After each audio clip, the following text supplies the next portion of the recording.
La première fois que mon petit-fils a parlé, il m'a dit de ne pas boire le thé.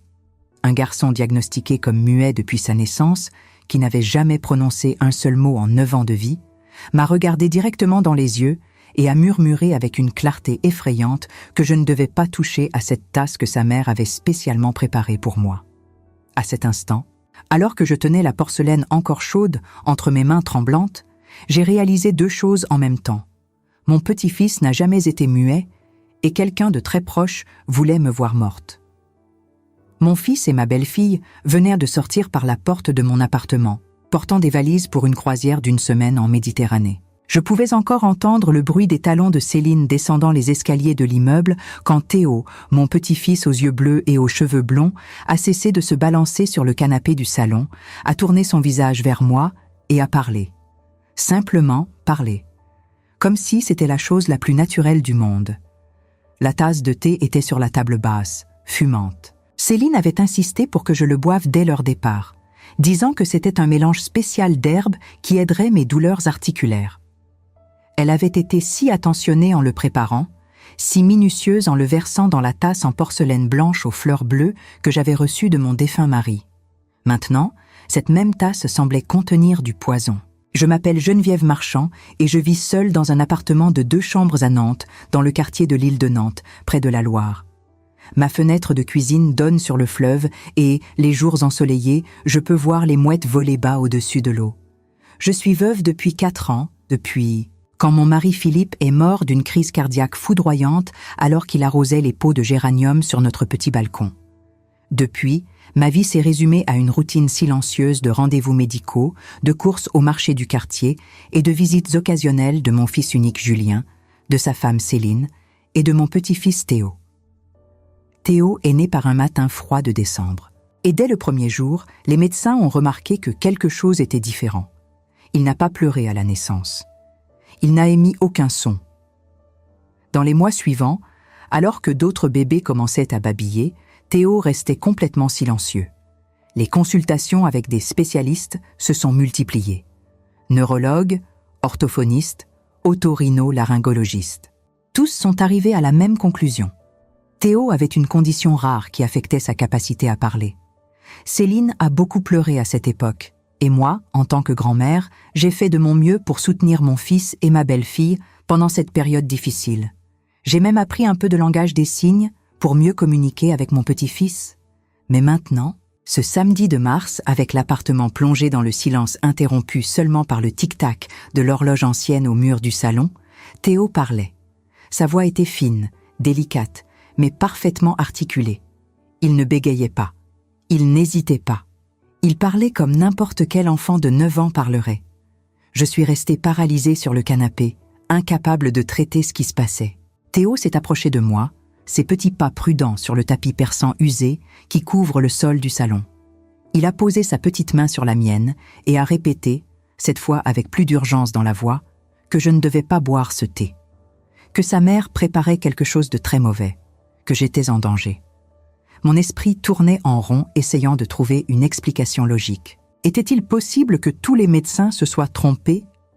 Que Théo ait toujours eu la capacité de parler et ait simplement choisi de ne pas le faire? Ou y avait-il quelque chose de plus sinistre qui se passait ici, quelque chose qui allait bien au-delà d'un diagnostic médical erroné? J'ai regardé la tasse de thé. La vapeur montait encore en spirale paresseuse. L'arôme de camomille et de menthe remplissait l'air. Cela semblait si inoffensif, si réconfortant. Mais les mots de mon petit-fils résonnaient dans ma tête comme une alarme impossible à ignorer. Je me suis levée du canapé avec précaution, mes jambes faibles tremblant sous le poids de l'âge et du choc. J'ai pris la tasse et j'ai marché jusqu'à la cuisine, Théo me suivant comme une ombre silencieuse. J'ai versé tout le contenu dans l'évier, regardant le liquide doré disparaître dans la canalisation. Théo a soupiré de soulagement et, pour la première fois depuis qu'il avait parlé, il m'a souri. Un sourire triste, chargé d'une connaissance qu'aucun enfant ne devrait avoir. Je me suis assise sur la chaise de la cuisine et j'ai tiré Théo près de moi. J'avais besoin de comprendre ce qui se passait. J'avais besoin de savoir depuis combien de temps il pouvait parler, pourquoi il avait caché cela à tout le monde et surtout ce qu'il savait des plans de sa mère. Mais avant que je puisse poser la moindre question, Théo a mis son index sur ses lèvres, demandant le silence.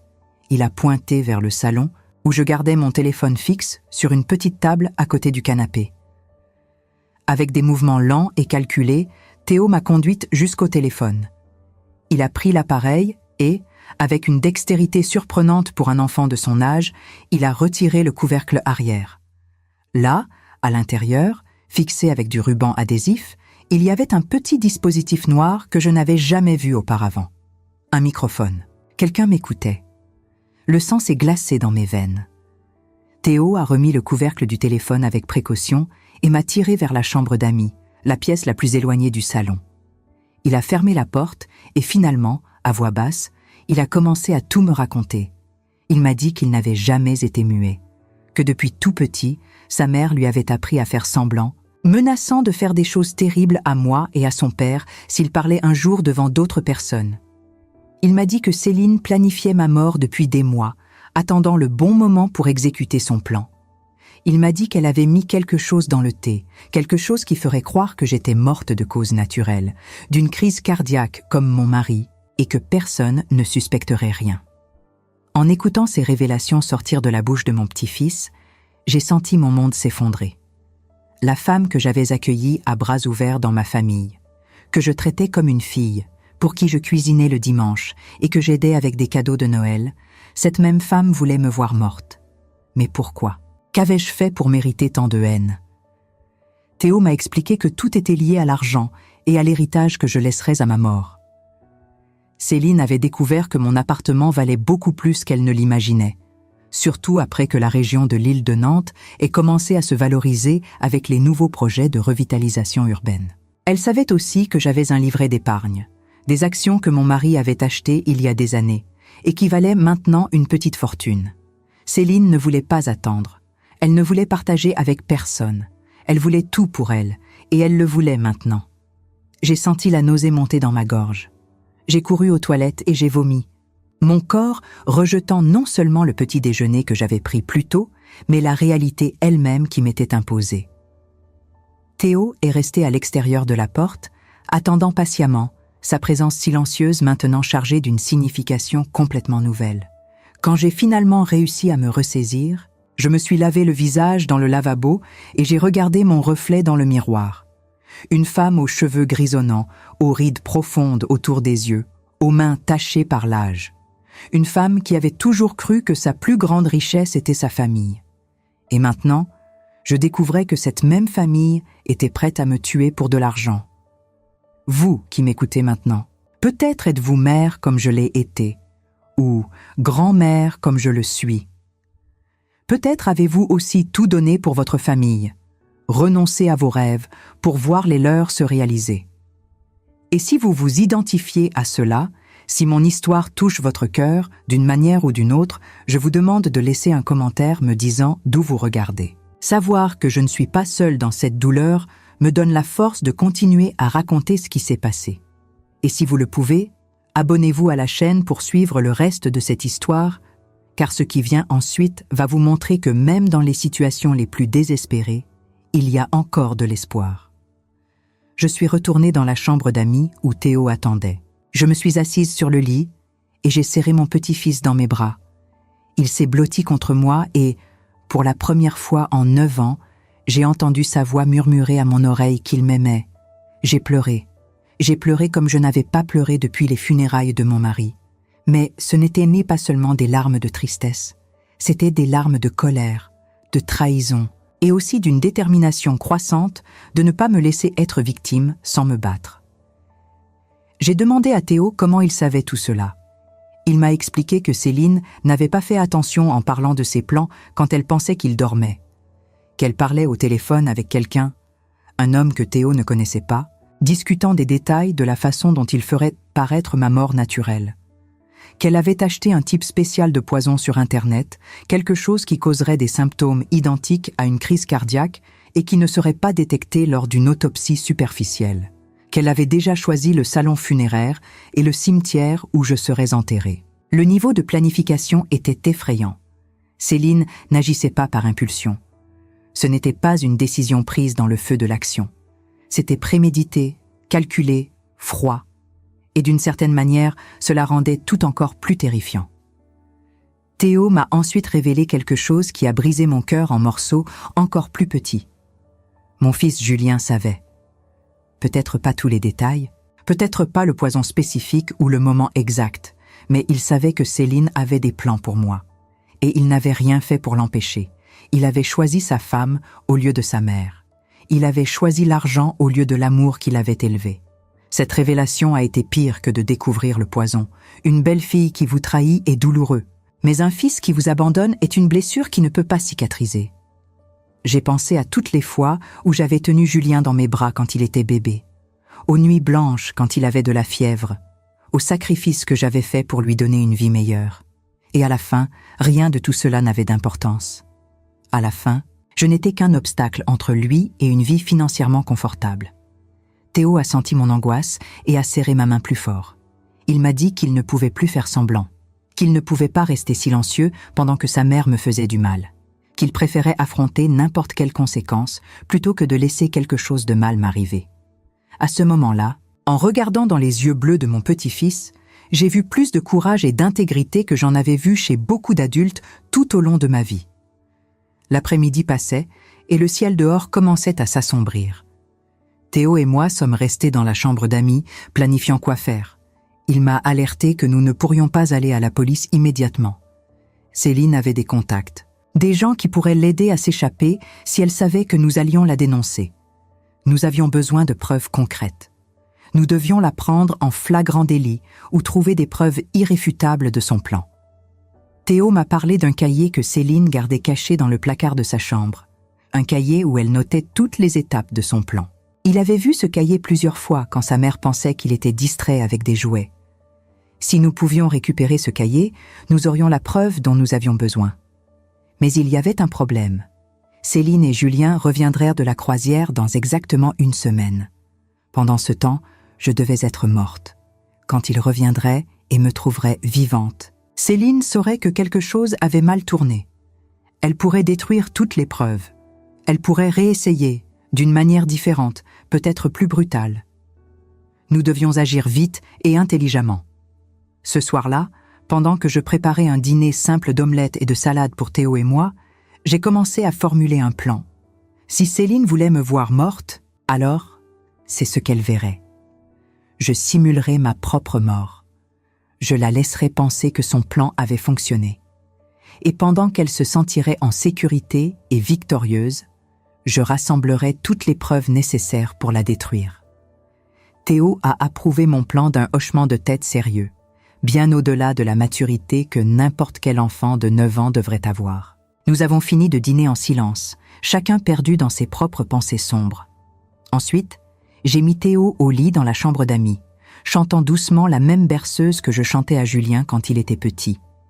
Théo a fermé les yeux et pour la première fois depuis que tout avait commencé, j'ai vu un peu de paix sur son visage. Je suis restée éveillée toute la nuit, assise dans le fauteuil du salon, regardant les lumières de la ville à travers la fenêtre. Nantes dormait tranquillement, ignorante du drame qui se déroulait dans mon appartement. J'ai pensé à Philippe, mon défunt mari, et à quel point il serait dévasté s'il savait ce que son propre fils faisait. Philippe aimait Julien inconditionnellement. Il a travaillé en double équipe à l'usine métallurgique pour payer son éducation. Il est mort en croyant qu'il avait élevé un homme de bien. Comment les choses en sont-elles arrivées là? À quel moment exact mon fils a-t-il perdu sa boussole morale? Était-ce quand il a rencontré Céline? Ou les graines de la cupidité étaient-elles déjà plantées en lui bien avant, attendant simplement le bon engrais pour pousser? Ces questions me tourmentaient, mais je n'avais pas de réponse. Peut-être que je n'en aurais jamais. Quand le premier rayon de soleil a commencé à éclaircir l'horizon, j'ai pris ma décision finale. Je ne serais plus la victime sans défense qu'ils attendaient. Je ne mourrais pas tranquillement et commodément pour faciliter leur vie. Je me battrais. Et j'utiliserais la seule arme que j'avais, la sous-estimation qu'ils avaient de moi. Ils pensaient que j'étais juste une vieille naïve et sentimentale. Ils étaient sur le point de découvrir à quel point ils se trompaient. Le dimanche matin s'est levé avec un ciel gris-perle typique de Nantes au début du printemps. Les mouettes criaient au-dessus de la Loire et le parfum du pain frais de la boulangerie d'en bas montait jusqu'à mon appartement. Théo dormait encore dans la chambre d'amis, son visage d'ange reposant paisiblement sur l'oreiller blanc brodé que j'avais fait moi-même il y a des années. Je l'observais depuis le seuil de la porte, me demandant comment une si petite personne avait pu porter un tel fardeau pendant si longtemps. Ma première tâche était de trouver quelqu'un en qui je pouvais avoir confiance. Quelqu'un qui pourrait m'aider sans poser trop de questions, du moins au début. Mon esprit s'est immédiatement tourné vers Margot Lefebvre, ma voisine du 5e étage. Margot et moi nous connaissions depuis 15 ans, depuis qu'elle avait emménagé dans l'immeuble avec son mari. Elle était infirmière à la retraite, une femme pragmatique et discrète qui avait vu suffisamment de choses dans sa carrière pour ne pas être facilement choquée. J'ai attendu que Théo se réveille et, après un petit déjeuner rapide de tartines beurrées avec de la confiture de fraises maison et un bol de chocolat chaud, je lui ai expliqué que nous allions rendre visite à Margot. Il a hoché la tête gravement, comprenant, sans que j'aie besoin de dire davantage, que chaque étape de notre plan nécessitait une exécution minutieuse. Nous avons descendu un étage et j'ai frappé à la porte de Margot. Elle a ouvert rapidement, ses cheveux gris noués en un chignon serré, ses lunettes à monture dorée perchées sur son nez. Son sourire s'est évanoui instantanément quand elle a vu mon visage. Les années de travail médical lui avaient appris à lire la détresse humaine dans les moindres détails. Margot nous a fait entrer sans un mot, fermant la porte derrière nous. Son appartement sentait la lavande et le citron, impeccablement propre comme toujours. Elle nous a conduits à sa cuisine, a préparé du thé et s'est assise en face de moi, attendant que je parle. Théo est resté silencieux à mes côtés, ses yeux bleus observant Margot avec une intensité déconcertante. J'ai tout raconté. Le thé empoisonné, la révélation de Théo, le microphone dans mon téléphone, les plans de Céline, la complicité de mon fils. Margot a écouté sans m'interrompre une seule fois, son visage devenant de plus en plus grave à mesure que mon histoire progressait. Quand j'ai finalement terminé, elle est restée silencieuse pendant un long moment, digérant tout ce que je venais de lui confier. Puis elle a posé la question que je redoutais. Avais-je des preuves concrètes ? J'ai dû admettre que non, pas encore. Tout ce que j'avais était le témoignage d'un enfant de 9 ans qui était censé être muet. Un enfant que personne ne croirait parce que justement, personne ne savait qu'il pouvait parler. Margot a compris le dilemme immédiatement. Elle s'est levée, a marché jusqu'à sa fenêtre qui donnait sur le fleuve et restait là, réfléchissant. Finalement, elle s'est retournée vers moi et a dit quelque chose qui a changé tout. Elle connaissait quelqu'un, un ancien collègue de l'hôpital qui travaillait maintenant comme toxicologue privé. Si je pouvais récupérer un échantillon du thé empoisonné, cet homme pourrait l'analyser et nous dire exactement ce qu'il contenait. Ce serait une preuve tangible, scientifique, indiscutable. Mon cœur a bondi. J'avais versé tout le thé dans l'évier, mais peut-être qu'il restait des résidus dans la tasse. Nous sommes remontés à mon appartement et j'ai récupéré la tasse de porcelaine blanche aux fleurs bleues. Effectivement, au fond, il y avait encore quelques gouttes de liquide ambré séché. Margot l'a soigneusement enveloppée dans du papier journal et l'a placée dans un sac en plastique. Elle m'a promis qu'elle contacterait le toxicologue dès le lendemain matin et qu'elle me tiendrait informée des résultats. Mais elle a également insisté sur quelque chose de crucial. Je devais faire très attention. Si Céline avait vraiment installé des micros dans mon appartement, elle pourrait surveiller tout ce que je faisais et disais. Je devais agir normalement, comme si je ne savais rien. Je devais continuer ma routine habituelle pour ne pas éveiller les soupçons. Les jours suivants ont été les plus difficiles de ma vie. Je devais prétendre que tout allait bien alors que mon monde s'effondrait autour de moi. Je sortais faire mes courses au marché de Talensac comme d'habitude, saluant les commerçants que je connaissais depuis des années. Je nourrissais les pigeons sur la place Royale. Je prenais mon café à la terrasse du bistrot du coin, regardant les gens passer dans la rue Crébillon. Théo était extraordinaire. Il a repris son rôle de garçon muet avec une perfection troublante. Quand nous étions à l'intérieur de l'appartement, là où les micros pouvaient nous entendre, il communiquait uniquement par gestes. Mais dès que nous sortions pour nos promenades quotidiennes le long du fleuve, loin de toute surveillance, il parlait. Il me racontait des choses sur sa vie à la maison, sur les disputes qu'il entendait entre ses parents, sur la façon dont Céline le traitait quand personne ne regardait. Il m'a révélé que Céline le négligeait souvent, trop occupée avec ses ambitions professionnelles et ses plans financiers. Que Julien était rarement à la maison, travaillant de longues heures comme ingénieur informatique dans une entreprise technologique. Que Théo passait beaucoup de temps seul, livré à lui-même, développant une capacité d'observation aiguë et une compréhension précoce de la nature humaine que la plupart des enfants n'acquièrent jamais. J'ai appris que le silence forcé de Théo avait été la méthode de contrôle de Céline depuis qu'il était tout petit. Elle l'avait conditionné à croire que s'il parlait, quelque chose de terrible arriverait aux personnes qu'il aimait. C'était une forme de manipulation psychologique sophistiquée et cruelle qui avait transformé mon petit-fils en prisonnier dans sa propre vie. Le mercredi, Margot m'a appelé sur mon téléphone portable, le seul appareil de communication que nous pensions être sûrs. Les résultats étaient revenus du toxicologue. Le thé contenait de la digitaline, un poison dérivé de la digitale pourpre, une plante que l'on trouve couramment dans les jardins français. À forte dose, la digitaline provoque des arythmies cardiaques fatales qui ressemblent exactement aux symptômes d'un infarctus naturel. C'était indétectable dans une autopsie standard, à moins que quelqu'un ne cherche spécifiquement cette substance.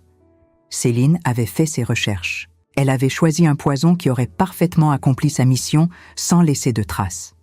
Si Théo n'avait pas parlé, si je n'avais pas écouté ses avertissements, je serais morte ce samedi-là. Mon corps aurait été découvert. On aurait conclu à une mort naturelle, due à mon âge et à mes problèmes cardiaques préexistants. Et personne n'aurait posé de questions. Armée de cette preuve scientifique, j'avais maintenant une base solide. Mais ce n'était pas suffisant. Nous devions encore prouver que c'était Céline qui avait mis le poison dans le thé. Nous devions trouver ce fameux cahier qu'elle gardait caché dans son placard. Et surtout, nous devions le faire avant son retour du croisière, qui était prévu pour le samedi suivant. Théo m'a donné l'adresse de la maison de ses parents dans le quartier de Saint-Donatien. Une belle propriété avec un jardin que Julien et Céline avaient acheté il y a 3 ans grâce à un prêt important. Ils vivaient au-dessus de leurs moyens, toujours en quête de plus de luxe, de plus de statut social. Maintenant, je comprenais d'où venait cette obsession. Céline voulait une vie qu'elle ne pouvait pas se permettre avec un salaire honnête. Elle voulait des raccourcis, et j'étais son raccourci le plus lucratif. Le jeudi matin, pendant que Margot gardait Théo chez elle, je me suis rendue à la maison de mon fils. J'avais encore une clé qu'il m'avait donnée il y a longtemps pour les cas d'urgence. Mes mains tremblaient en déverrouillant la porte d'entrée. Entrer dans cette maison me donnait l'impression de violer quelque chose de sacré, même si techniquement c'était moi la victime ici. L'intérieur était exactement comme je me souvenais. Des meubles modernes et coûteux, des œuvres d'art au mur, tout parfaitement agencé pour donner l'impression de richesse et de bon goût. Je suis montée à l'étage et suis entrée dans la chambre principale. Le lit king size était parfaitement fait, les oreillers disposés avec une précision militaire. Le placard de Céline occupait tout un mur. J'ai ouvert les portes et j'ai été submergée par l'odeur de son parfum. Des dizaines de robes, de chemisiers, de pantalons pendaient sur des cintres. Des étagères étaient remplies de sacs à main de créateurs et de chaussures qui coûtaient probablement plus que ma pension mensuelle. J'ai commencé à chercher systématiquement, déplaçant les vêtements, vérifiant derrière les boîtes à chaussures. C'est alors que je l'ai trouvé.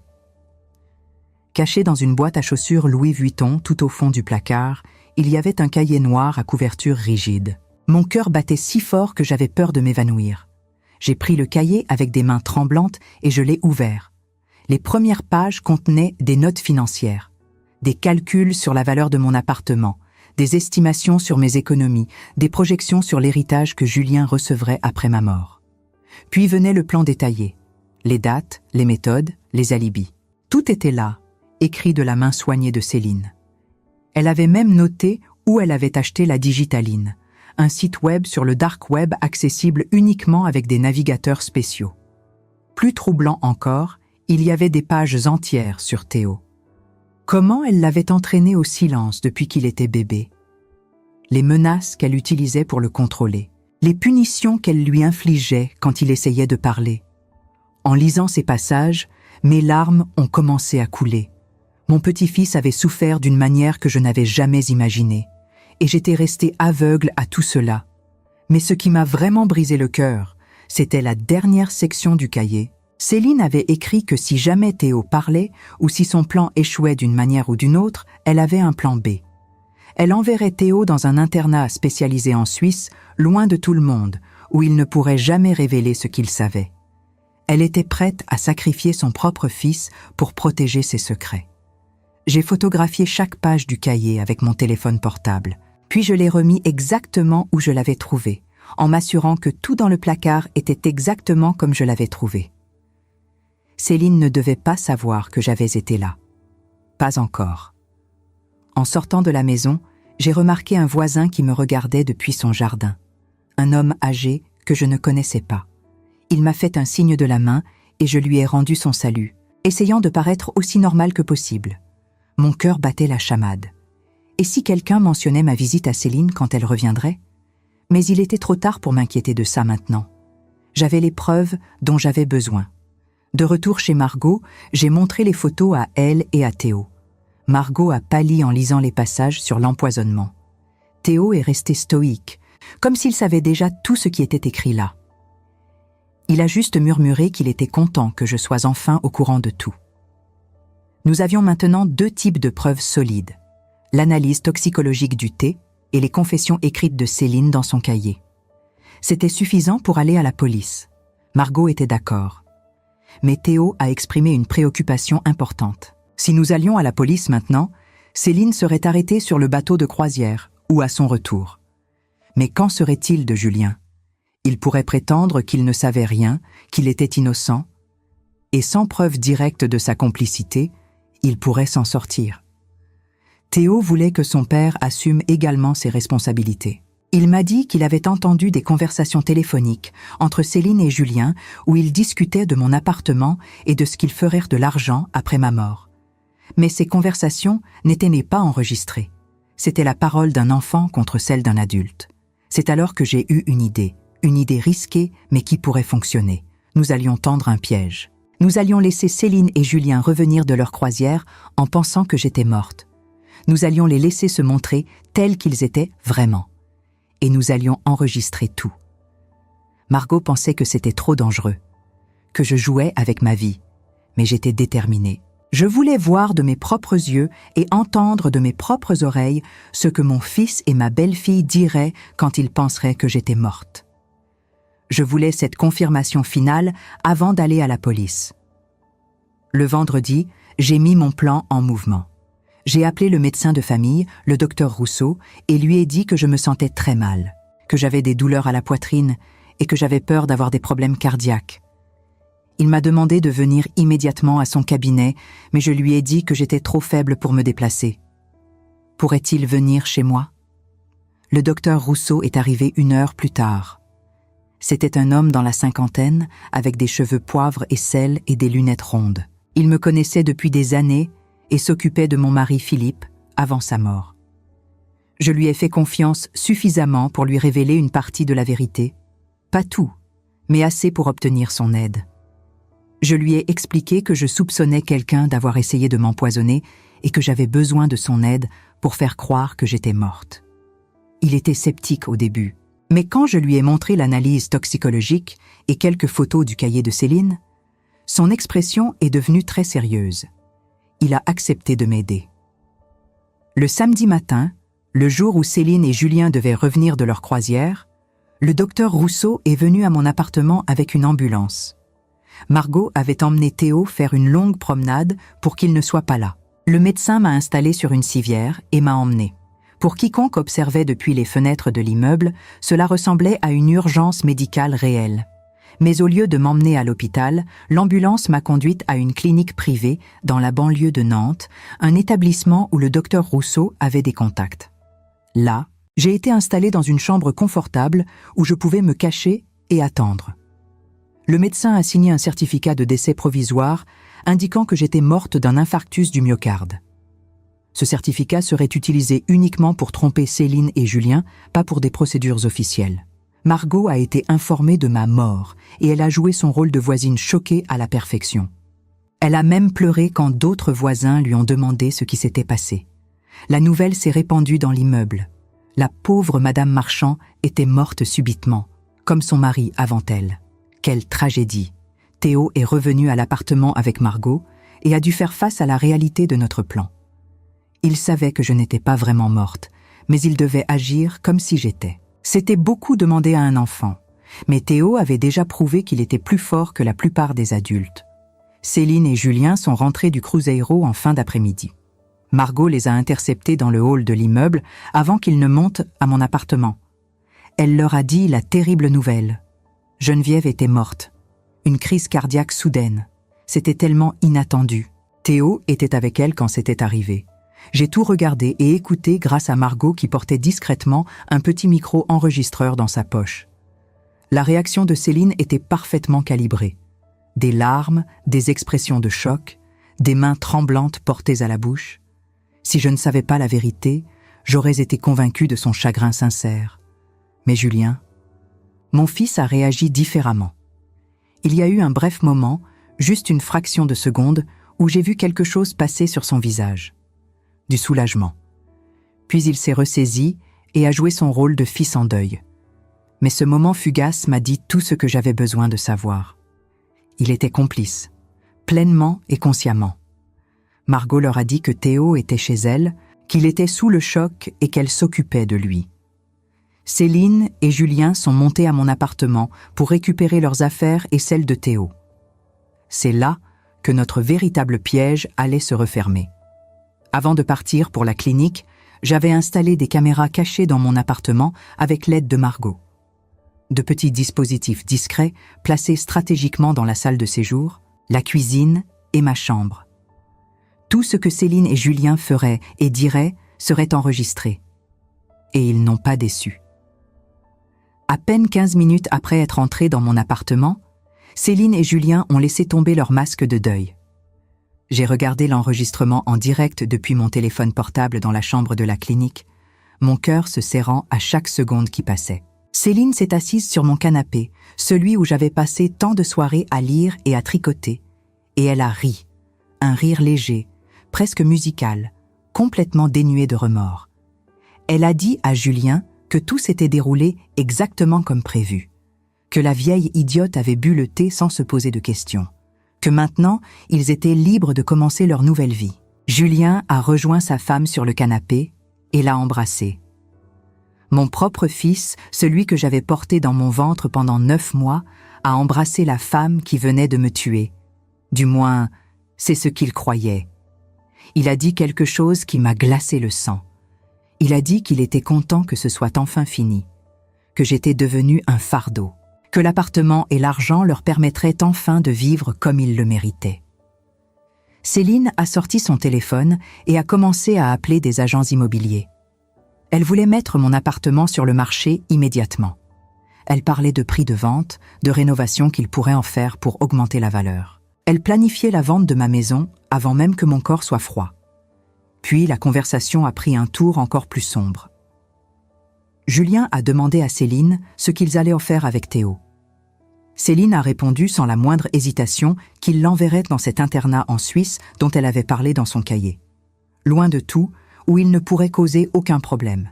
Julien a acquiescé, d'accord avec l'idée d'exiler leur propre fils. Théo n'était pas un enfant pour eux. Il était un inconvénient, un témoin potentiel qu'il fallait neutraliser. Le niveau de cruauté dont ils étaient capables dépassait tout ce que j'avais imaginé. Ce n'était pas seulement de la cupidité, c'était de la sociopathie pure. Céline s'est levée et a commencé à fouiller dans mes affaires.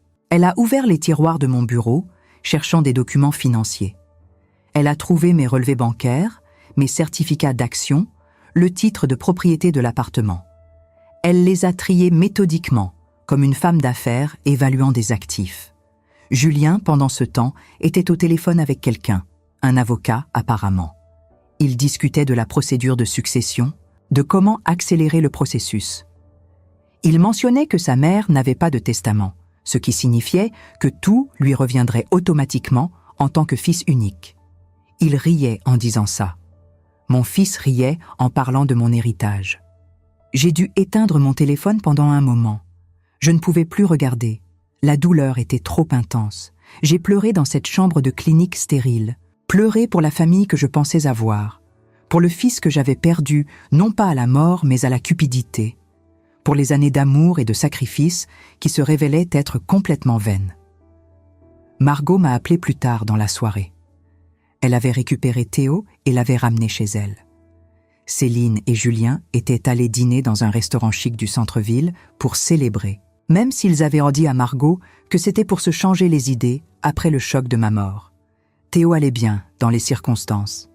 Il était incroyablement courageux pour son âge. Le dimanche matin, j'ai continué à surveiller les enregistrements. Céline et Julien sont retournés à mon appartement pour continuer à trier mes affaires. Ils ont commencé à faire des piles, ce qu'ils garderaient, ce qu'ils vendraient, ce qu'ils jetteraient. Mes photos de famille, y compris celles de Julien quand il était enfant, sont allées dans la pile à jeter. Mes livres, mes souvenirs, tout ce qui faisait de cet appartement ma maison, tout était traité comme des déchets encombrants. Céline a trouvé ma collection de bijoux, celle que Philippe m'avait offerte au fil des années. Elle a immédiatement déclaré qu'elle garderait tout. Les boucles d'oreilles en perles que j'avais reçues pour notre 20e anniversaire de mariage, le collier en or avec un pendentif en saphir que Philippe m'avait offert quand Julien était né, même ma simple alliance que je ne portais plus depuis la mort de mon mari. Tout cela appartenait maintenant à Céline dans son esprit. Mais ce qui m'a le plus blessée, c'était quand elle a trouvé les lettres. Des dizaines de lettres que j'avais écrites à Julien au fil des années, mais que je n'avais jamais envoyées. Des lettres où j'exprimais ma fierté pour lui, mon amour inconditionnel, mes espoirs pour son avenir. Des lettres que j'avais gardées comme des trésors personnels. Céline les a lues à voix haute, se moquant de mon sentimentalisme, de ma naïveté maternelle. Julien riait avec elle. C'était le moment le plus douloureux. Entendre mon fils rire de mon amour pour lui, réaliser qu'il n'avait jamais apprécié mes sacrifices, qu'il les considérait comme acquis, ou pire, comme des faiblesses exploitables. Toutes ces années où je pensais construire un lien indestructible entre nous, j'étais la seule à croire en ce lien. Lundi matin, j'ai contacté un avocat recommandé par le docteur Rousseau. Maître Dubois était une femme dans la quarantaine, spécialisée en droit pénal. Je lui ai montré toutes mes preuves, l'analyse toxicologique, les photos du cahier de Céline, les enregistrements audio et vidéo de leurs conversations dans mon appartement. Maître Dubois a écouté et regardé tout avec une attention professionnelle. Quand j'ai terminé, elle a enlevé ses lunettes et m'a regardé directement dans les yeux. Elle m'a dit que j'avais un cas solide. Tentative de meurtre pour Céline et probablement complicité pour Julien. Les preuves étaient accablantes. Nous pouvions aller à la police immédiatement. Mais elle m'a aussi averti de quelque chose. Le processus judiciaire serait long et difficile. Je devrais témoigner contre mon propre fils. Je devrais revivre toute cette douleur en public. Et même avec toutes ces preuves, il y avait toujours une petite chance que les avocats de la défense trouvent des failles techniques qui pourraient réduire les charges ou les peines. J'ai réfléchi à ces paroles pendant toute la journée.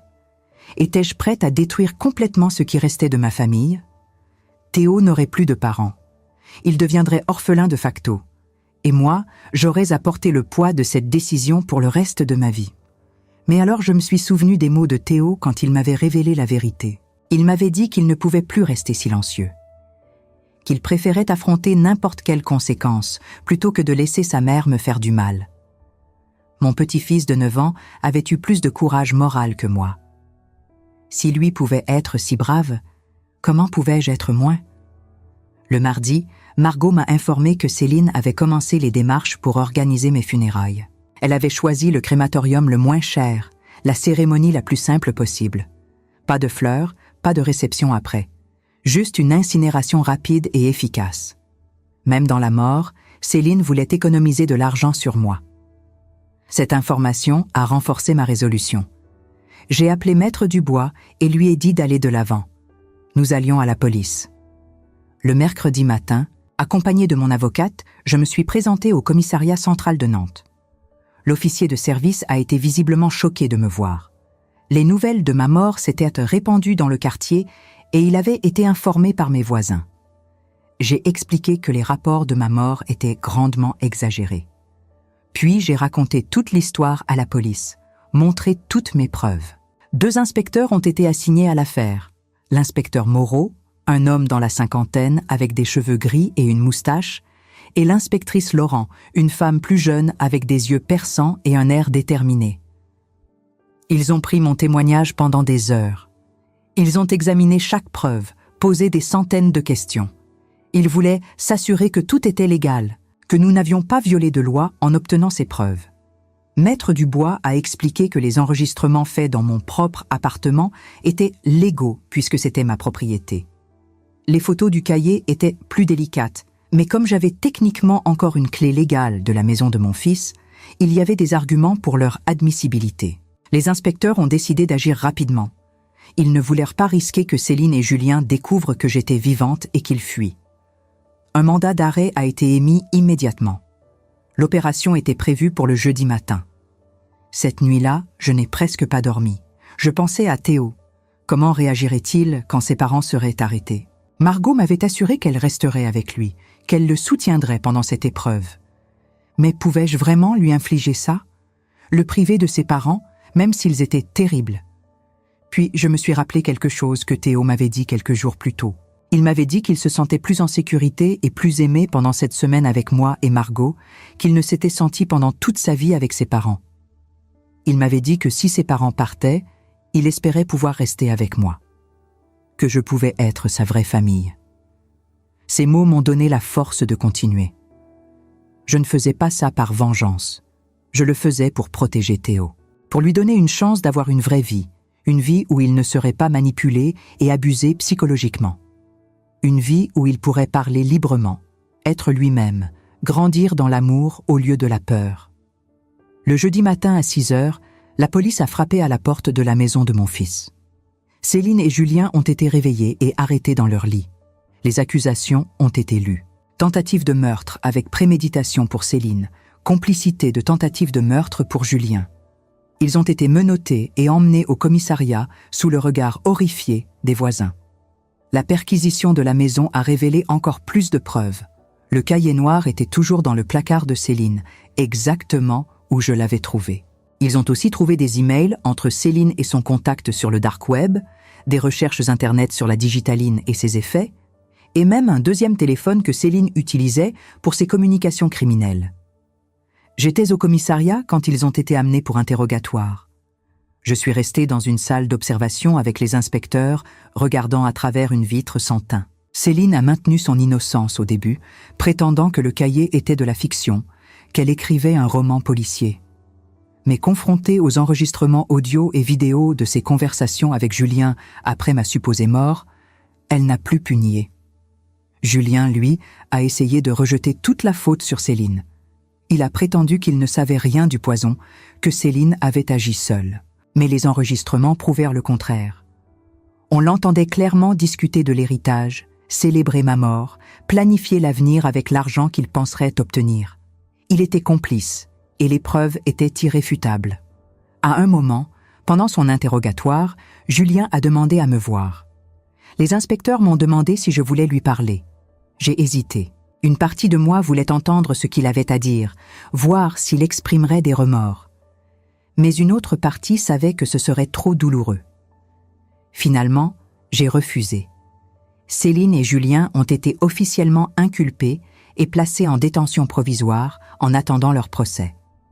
Le juge a considéré qu'ils représentaient un risque de fuite et un danger pour les témoins, donc pas de libération sous caution.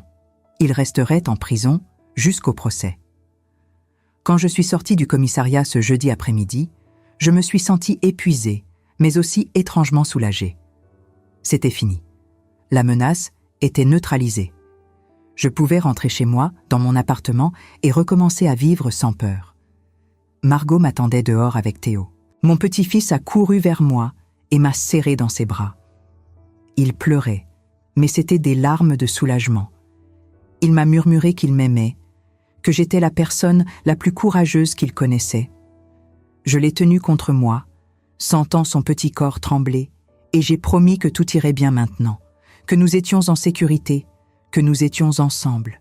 Les jours suivants ont été un tourbillon de procédures légales et de démarches administratives. J'ai dû faire une demande officielle pour obtenir la garde temporaire de Théo. Avec ses parents en prison, il n'avait personne d'autre.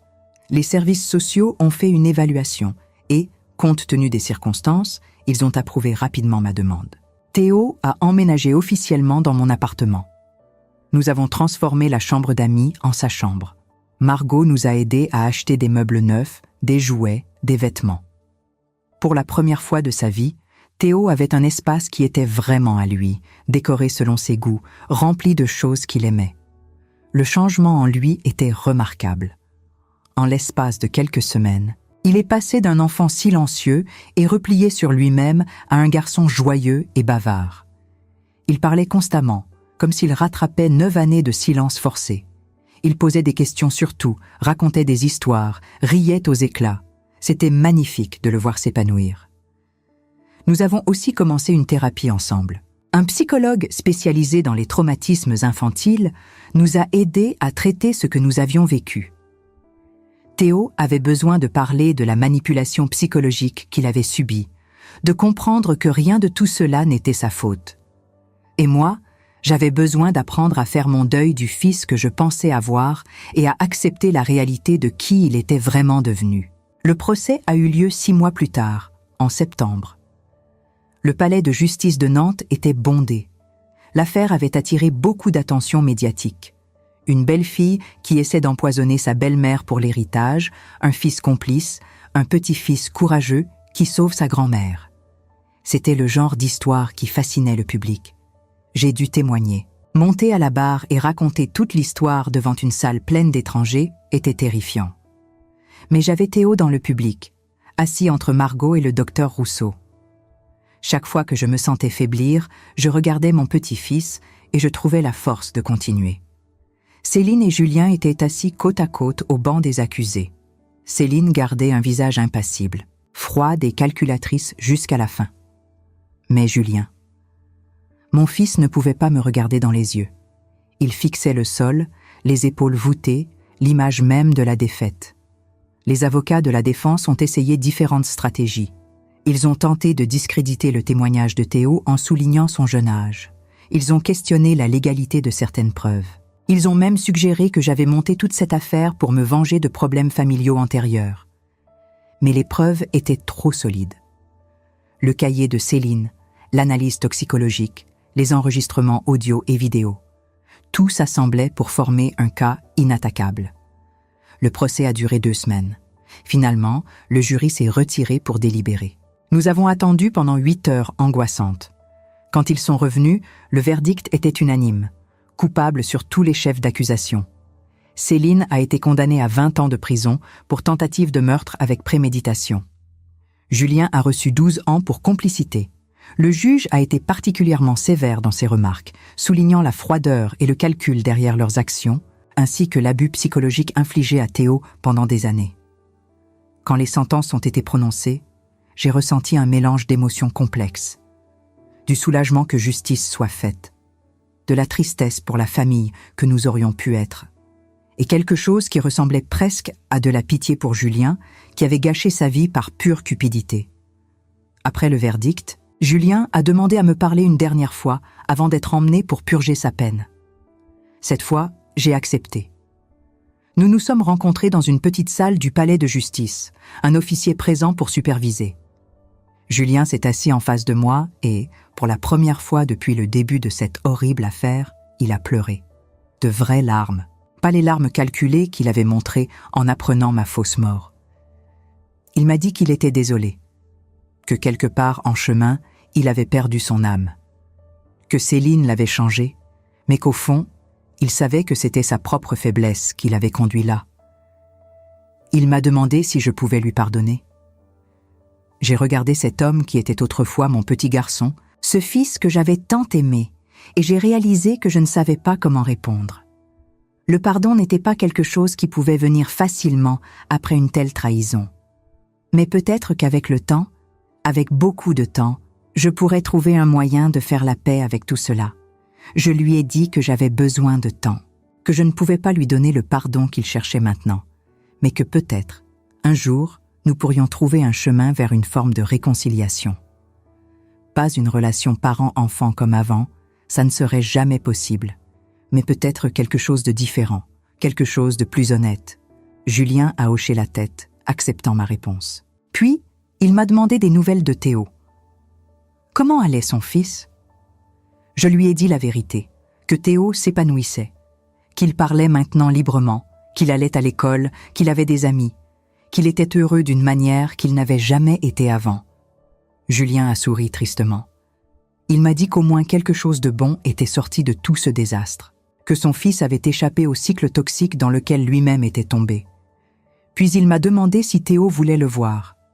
J'ai dû lui dire que non, que Théo avait besoin de temps aussi. Peut-être qu'un jour, quand il serait plus vieux, il déciderait d'établir un contact avec son père. Mais pour l'instant, il avait besoin de guérir. Notre conversation s'est terminée là. Julien a été emmené, et je suis sortie du palais de justice en sachant que c'était probablement la dernière fois que je le verrais pendant de nombreuses années. C'était une fin étrange, ni satisfaisante, ni complètement douloureuse, juste. Définitive. 2 ans ont passé depuis le procès. Théo a maintenant 11 ans et il est méconnaissable par rapport au petit garçon silencieux qu'il était. Il va à l'école primaire Victor Hugo, à quelques rues de notre appartement. Il est un élève brillant, particulièrement doué en mathématiques et en sciences. Ses professeurs disent qu'il a un esprit analytique remarquable, probablement développé pendant toutes ces années où il devait observer et analyser son environnement sans pouvoir communiquer verbalement. Il a aussi des amis, de vrais amis. Lucas et Emma, 2 enfants de sa classe qui viennent souvent jouer à l'appartement. Voir Théo rire et courir avec eux, entendre leur voix remplir les pièces qui étaient autrefois si silencieuses, c'est un cadeau que je ne tiens jamais pour acquis. Margot est devenue une partie essentielle de notre petite famille. Elle passe presque tous les jours chez nous, soit pour prendre le café le matin, soit pour dîner le soir. Elle est devenue la grand-mère honoraire de Théo, celui qu'il appelle affectueusement « Mamie Margot ». Elle l'aide avec ses devoirs, lui apprend à cuisiner des recettes traditionnelles françaises, lui raconte des histoires de sa carrière d'infirmière. Moi, j'ai découvert une nouvelle raison de vivre. Élever Théo m'a donné un but que je n'avais plus depuis la mort de Philippe. Chaque matin, je me réveille en sachant que quelqu'un a besoin de moi, compte sur moi, même inconditionnellement.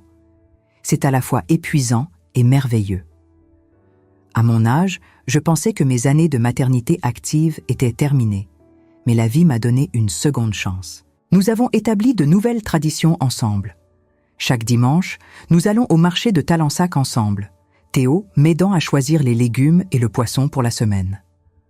Nous nous promenons ensuite le long de la Loire, nourrissant les canards et regardant les bateaux passer. En été, nous prenons le bus jusqu'à la plage de la Baule et passons la journée à construire des châteaux de sable et à nager dans l'océan Atlantique. Théo a commencé à prendre des cours de piano. Il a un talent naturel pour la musique et sa professeure dit qu'il pourrait devenir vraiment bon s'il continue à pratiquer. Le soir, j'aime m'asseoir dans le salon et l'écouter jouer. Les notes qui s'élèvent du piano remplissent l'appartement d'une beauté qui efface les souvenirs douloureux du passé. Nous avons aussi déménagé tous les meubles. Je ne pouvais pas continuer à vivre entouré d'objets qui me rappelaient constamment ce qui s'était passé. Nous avons donné le vieux canapé où Céline s'était assise en célébrant ma mort. Nous avons remplacé les tapis, les rideaux, même les lampes. L'appartement ressemble maintenant à un endroit complètement nouveau, un espace qui nous appartient vraiment à Théo et à moi. J'ai aussi reçu des lettres de Julien depuis la prison. Au début, je ne les ouvrais pas. Je les mettais dans un tiroir et les oubliais. Mais après environ 1 an, j'ai commencé à les lire. Elles étaient remplies de remords et de réflexions sur ce qu'il avait fait. Julien suivait une thérapie en prison, travaillant avec un psychologue pour comprendre comment il en était arrivé à faire des choix aussi terribles. Il n'excusait pas ses actions. Il ne cherchait pas à minimiser sa responsabilité. Il reconnaissait pleinement la gravité de ce qu'il avait fait et l'impact que cela avait eu sur moi et sur Théo.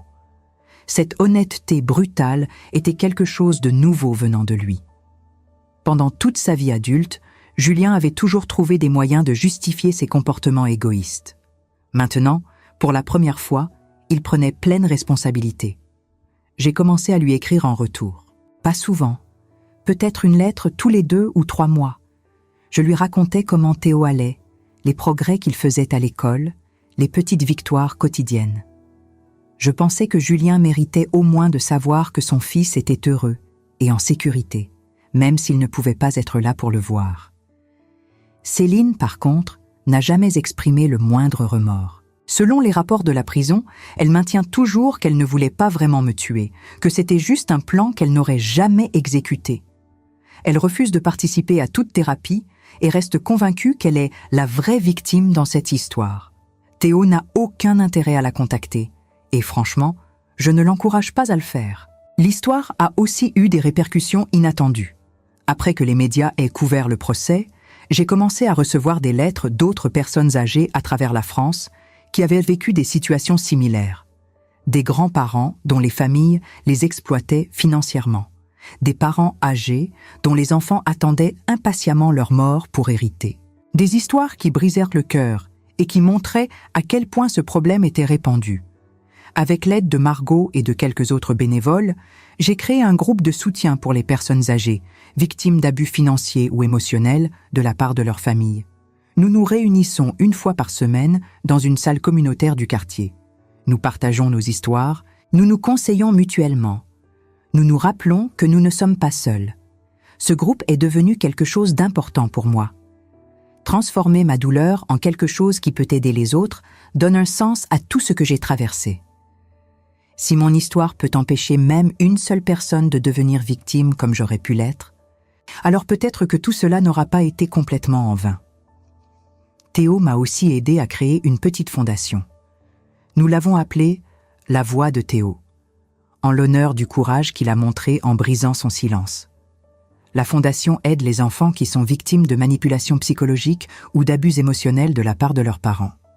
Nous offrons des services de thérapie gratuits, un soutien juridique et même un refuge temporaire pour les enfants qui doivent être retirés de situations dangereuses. Financer la fondation nécessitait de l'argent et, ironiquement, c'est l'héritage de Philippe qui nous a permis de le faire. Les actions qu'il avait achetées il y a des années, celles-là même que Céline convoitait tant, sont devenues notre moyen de faire du bien dans le monde. Philippe aurait aimé ça. Il était toujours généreux, toujours prêt à aider ceux qui en avaient besoin. Un après-midi de printemps, presque exactement 3 ans après que Théo m'ait révélé la vérité sur le thé empoisonné, nous étions assis ensemble sur notre balcon. Les fleurs de cerisier dans la cour de l'immeuble étaient en pleine floraison, créant un océan de pétales roses et blancs. Théo lisait un livre de science-fiction pendant que je tricotais une écharpe. Soudain, il a levé les yeux de son livre et m'a demandé si je regrettais ce qui s'était passé. Si je préférerais ne jamais avoir découvert la vérité. Vivre dans l'ignorance heureuse de qui étaient vraiment Céline et Julien. C'était une question profonde, le genre de question philosophique qui montre à quel point Théo est devenu mature pour son âge. J'ai réfléchi longuement avant de répondre. Bien sûr que je regrettais la douleur, bien sûr que je souhaitais avoir eu une vraie famille aimante. Mais si je n'avais jamais découvert la vérité, je serais morte. Théo aurait été envoyé dans cet internat en Suisse, séparé de tout ce qu'il connaissait. Céline et Julien auraient pu continuer leur vie sans jamais faire face aux conséquences de leurs actions. Non, je ne regrettais pas de savoir la vérité. La vérité, aussi douloureuse soit-elle, est toujours préférable au mensonge. La vérité nous donne la possibilité de faire de vrais choix, de vivre authentiquement, de construire quelque chose de significatif sur des fondations solides plutôt que sur du sable mouvant. J'ai dit tout cela à Théo. Il a hoché la tête lentement, absorbant mes paroles. Puis il m'a dit quelque chose qui m'a fait monter les larmes aux yeux. Il m'a dit qu'il était reconnaissant que tout se soit passé exactement comme ça s'était passé. Parce que maintenant, il avait une vraie grand-mère qu'il aimait pour qui il était vraiment. Parce que maintenant, il pouvait parler librement et être lui-même. Parce que maintenant, il savait ce qu'était le vrai amour familial. Cette conversation sur le balcon est devenue un moment déterminant pour nous deux. C'était le moment où nous avons officiellement arrêté de regarder en arrière avec regret et avons commencé à regarder en avant avec espoir. Le passé faisait partie de notre histoire, mais il ne définissait plus notre avenir. Quelques mois plus tard, j'ai reçu une lettre de Julien qui était différente des autres. Il m'informait que lui et Céline divorçaient. Après 2 ans en prison, ils avaient finalement admis que leur mariage était construit sur de mauvaises bases. Céline avait trouvé un avocat et lançait la procédure. Julien ne s'y opposait pas. Dans sa lettre, Julien posait aussi une question qui me surprenait. Il demandait si, éventuellement, quand il sortirait de prison dans 10 ans, il pourrait avoir la permission de rencontrer Théo. Pas pour reprendre un rôle parental, il comprenait que ce navire avait définitivement quitté le port. Mais peut-être juste pour avoir une conversation, pour s'excuser directement, pour laisser Théo poser toutes les questions qu'il pourrait avoir. J'ai montré la lettre à Théo. C'était à lui de décider. Je ne voulais pas le forcer dans aucune direction. Théo a lu la lettre plusieurs fois, puis il a mis plusieurs jours à réfléchir. Finalement, il m'a dit qu'il pensait qu'il aimerait rencontrer son père un jour, mais pas tout de suite. Peut-être quand il serait plus vieux, peut-être quand il aurait eu le temps de traiter complètement tout ce qui s'était passé. Peut-être alors. J'ai écrit à Julien pour lui communiquer la décision de Théo. Je lui ai dit que la porte n'était pas fermée, mais qu'il devait être patient.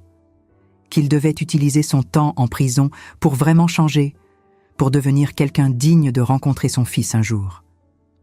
Que les secondes chances existaient, mais qu'elles devaient être méritées, pas simplement attendues.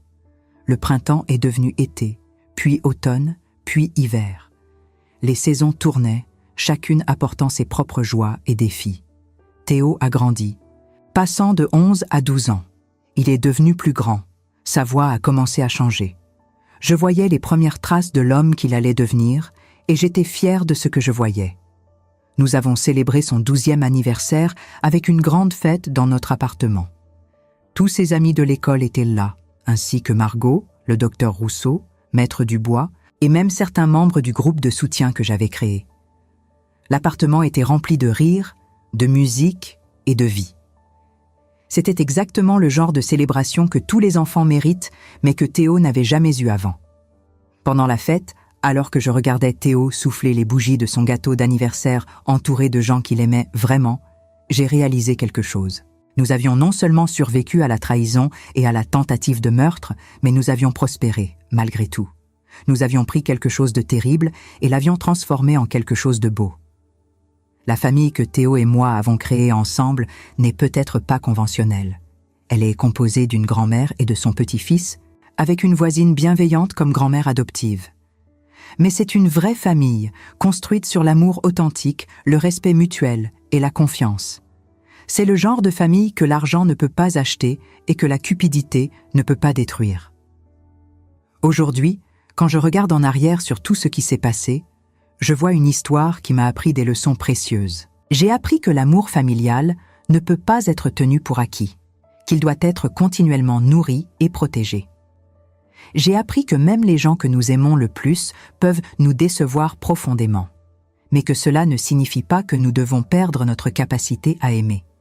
J'ai appris que le courage peut venir des endroits les plus inattendus, même d'un enfant de 9 ans qui décide de briser des années de silence pour sauver sa grand-mère. Mais plus important encore, j'ai appris que la famille n'est pas seulement définie par le sang. Elle est définie par qui se présente pour vous, qui vous protège, qui vous aime, sans condition. Par cette définition, Théo et moi sommes exactement ce que nous sommes censés être, une famille. Et Margot, le docteur Rousseau et tous ceux qui nous ont soutenus pendant notre épreuve font également partie de cette famille élargie. Les cicatrices de cette expérience ne disparaîtront jamais complètement. Il y a encore des nuits où je me réveille d'un cauchemar, revivant le moment où j'ai réalisé que mon propre fils voulait ma mort. Il y a encore des moments où je vois quelque chose qui me rappelle Julien quand il était enfant, et une vague de tristesse me submerge pour le jeune homme plein de potentiel qu'il était autrefois. Mais ces moments deviennent de plus en plus rares. Ils sont remplacés par de nouveaux souvenirs, de meilleurs souvenirs. Le son du rire de Théo résonnant dans l'appartement. Nos promenades du dimanche le long du fleuve. Les dîners en famille avec Margot. Les réunions de notre groupe de soutien où nous transformons notre douleur en force collective. Les événements de la Fondation La Voix de Théo, où nous voyons directement l'impact positif de notre travail. Un soir récent, alors que Théo et moi regardions le coucher de soleil depuis notre balcon, il m'a posé une dernière question importante. Il m'a demandé si je croyais que les gens pouvaient vraiment changer. Si Julien pouvait devenir quelqu'un de différent pendant son temps en prison. Si, dans 10 ans, Quand il sortirait, il pourrait être quelqu'un que Théo voudrait connaître. C'était une question difficile, chargée d'espoir et de peur. Je lui ai dit ce que je croyais vraiment, que oui, les gens peuvent changer, mais seulement s'ils le veulent vraiment. Que le changement authentique nécessite plus que du temps, il nécessite une volonté de faire le travail difficile, de confronter ses propres défauts et de construire de nouvelles façons d'être. Que Julien montrait des signes prometteurs dans ses lettres, mais que seul le temps nous dirait si ce changement était réel et durable. Théo a réfléchi à cela, puis il a dit quelque chose d'une sagesse remarquable pour quelqu'un de son âge. Il a dit qu'il espérait que son père changerait, non pas pour lui-même, mais pour que Julien puisse trouver la paix, que porter la culpabilité de ce qu'il avait fait devait être un fardeau terrible, et que personne ne méritait de vivre avec ce poids pour toujours. Cette capacité de Théo à ressentir de la compassion même pour ceux qui lui avaient fait du mal était quelque chose de vraiment spécial. Cela me donnait de l'espoir pour l'avenir, pas seulement notre avenir personnel, mais l'avenir de l'humanité.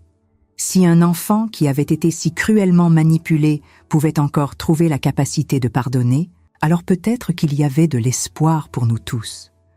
Alors que le soleil disparaissait complètement derrière l'horizon et que les premières étoiles commençaient à apparaître dans le ciel de Nantes, je tenais la main de Théo et je me sentais profondément reconnaissante. Reconnaissante d'être en vie, reconnaissante d'avoir ce garçon extraordinaire dans ma vie, reconnaissante pour Margot et tous ceux qui nous avaient soutenus. Et oui, même reconnaissante pour l'épreuve que nous avions traversée, car elle nous avait menés exactement là où nous devions être. La vie ne se déroule pas toujours comme nous le planifions. Parfois, elle nous jette des courbes terribles que nous ne voyons jamais venir. Mais ce sont souvent ces moments de plus grande obscurité qui révèlent notre plus grande force. Ils nous montrent de quoi nous sommes vraiment capables quand nous sommes poussés à nos limites. Et ils nous donnent l'opportunité de reconstruire nos vies sur des fondations plus solides, plus authentiques que celles que nous avions avant. Mon histoire a commencé avec une trahison qui aurait pu me détruire. Elle s'est transformée en un voyage de découverte, de courage et finalement de rédemption. Pas la rédemption de ceux qui m'ont fait du mal, mais ma propre rédemption. La rédemption de ma foi dans la bonté humaine. La rédemption de ma capacité à aimer et à faire confiance, même après avoir été si profondément blessé. Et maintenant, alors que je m'approche de mes dernières années, je le fais avec un sentiment de paix que je n'aurais jamais cru possible il y a 3 ans. Je sais qui je suis. Je sais qui sont les gens importants dans ma vie. Et je sais que quoi qu'il arrive ensuite, Théo et moi l'affronterons ensemble, avec le même courage qui nous a permis de survivre à notre plus sombre heure. Pour ceux qui m'écoutent et qui traversent peut-être leur propre épreuve familiale, je veux que vous sachiez ceci. Vous êtes plus fort que vous ne le pensez. La trahison fait mal d'une manière que peu de choses peuvent égaler, surtout quand elle vient de ceux que nous aimons le plus. Mais vous pouvez survivre, vous pouvez reconstruire, et vous pouvez trouver le bonheur de l'autre côté, même si cela semble impossible maintenant. N'ayez pas peur de demander de l'aide, n'ayez pas honte d'admettre que vous avez été blessé. Et surtout, n'abandonnez jamais votre capacité à aimer, car c'est ce qui nous rend vraiment humains. L'amour peut être la source de notre plus grande douleur, mais c'est aussi notre plus grande force et notre plus grande joie. Ma vie n'est pas parfaite. Je porte toujours les cicatrices de ce qui s'est passé. Il y a encore des jours difficiles, mais je suis entourée de gens qui m'aiment vraiment. J'ai un but qui me donne un sens, et j'ai l'immense privilège de regarder Théo grandir et devenir l'homme remarquable qu'il est destiné à être. Et franchement, après tout ce que nous avons traversé, c'est plus que suffisant. C'est plus que je n'aurais jamais pu espérer. C'est une vie qui vaut la peine d'être vécue, pleinement et avec gratitude chaque jour qui reste.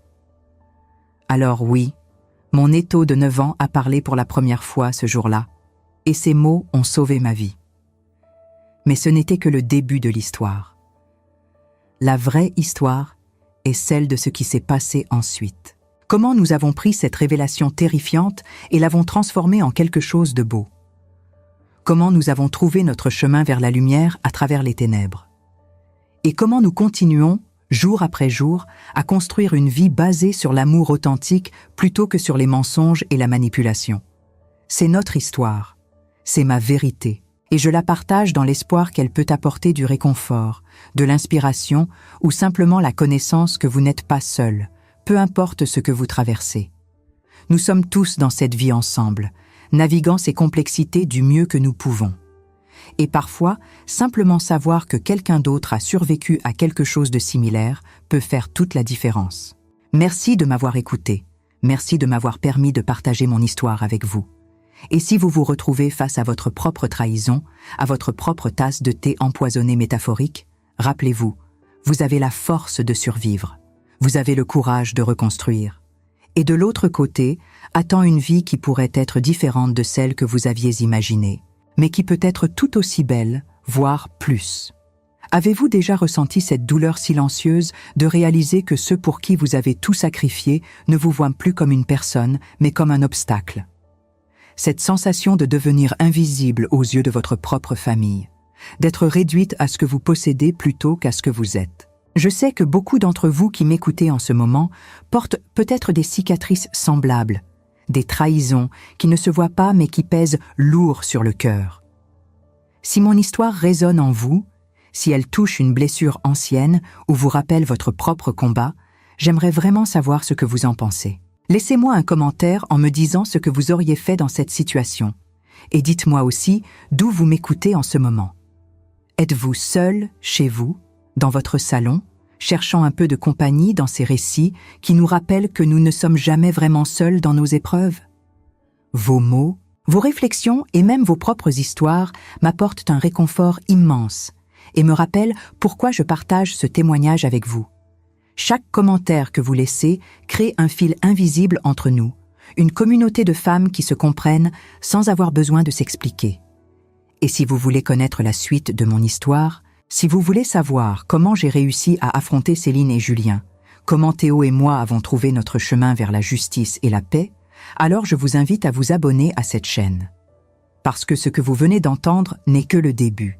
Et je vous promets que les chapitres suivants vont vous montrer qu'il n'est jamais trop tard pour reprendre le contrôle de sa propre vie, même quand tout semble perdu. Vous méritez de connaître la fin de cette histoire, tout comme vous méritez d'être entouré de personnes qui vous valorisent vraiment.